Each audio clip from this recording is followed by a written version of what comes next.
హైదరాబాద్ బంజారాహిల్స్ లో మాల మహానాడు ఆధ్వర్యంలో ఎస్సీ వర్గీకరణ పద్ధతిని మానుకోవాలని తెలంగాణ ప్రభుత్వానికి సూచిస్తూ ధర్నా చేపట్టారు. రెడ్డి కులస్తులు ఎస్సీ వర్గీకరణ చేపట్టడం హాస్యాస్పదమని ఎద్దేవా చేశారు.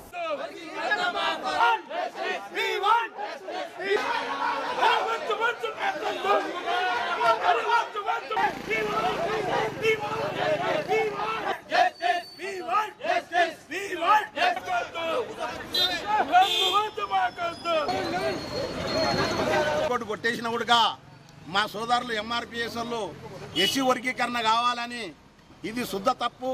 5 మంది న్యాయవాదులతో కొట్టేసిన వర్గీకరణను మళ్ళీ తెరవీనికి తెచ్చి ఎవరు టీఆర్ఎస్ ప్రభుత్వం కడియం సిఆరి, అదేవిధంగా ఇతల రాజేందరు, జితేందర్ రెడ్డి, ఎంపీ బండారు దత్తాత్రేయ, వీళ్ళకేంది వీళ్ళు మాలలా మాదిగలా తెలుసుకోవాలి. బండారు దత్తాత్రేయ కానీ అదే ఇతల రాజేందర్ కానీ జితేందర్ రెడ్డి, ఈ రెడ్డి కులం మాలమాదిగల మధ్యలో చిచ్చు పెట్టి మేము మంచిగా కలిసి ఉన్న మాలమాదిగల మధ్యలో చిచ్చు పెట్టి ఏది ఓటు బ్యాంక్ రాజకీయం ఎలక్షన్లు వచ్చినప్పుడే వర్గీకరణ వస్తుంది.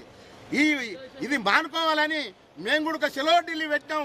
మేము కూడా వందలాది మంది కదిలి మేము కూడా అడ్డుకుంటాం. ఎస్సీ వర్గీకరణ బిల్లు పాస్ చేయాలి పార్లమెంట్.